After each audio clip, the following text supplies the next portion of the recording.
Yo, what's up guys, welcome back to the channel, and today I'm going to show you how to claim the foster care tax credit on Turbotax in 2025. This is going to be a quick one. We're not going to waste much time on this topic. Just going to give you guys a quick step-by-step guide, so let's just jump straight into it.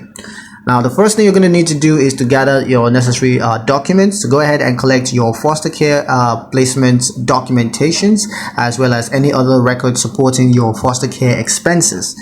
Now, once you have them, you're going to log into Turbotax. So go ahead and sign into your Turbotax account on Turbotax website.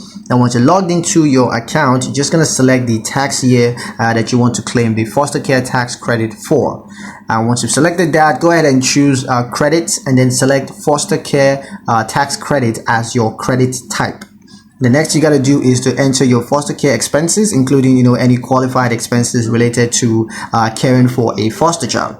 Once you have all of those entered, you're going to claim the foster care tax credit based on your qualified foster care expenses.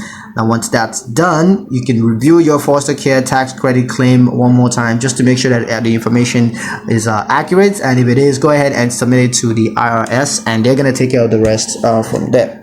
So yeah, that's pretty much it on how to claim the foster care tax credit on Turbotax in 2025. Hope you guys liked the video. Hope you found the information useful enough. If you did, like the video, comment down below, let me know what you thought. Share the video with your friends and subscribe to the channel if you haven't done so already, and I'll see you guys in the next one.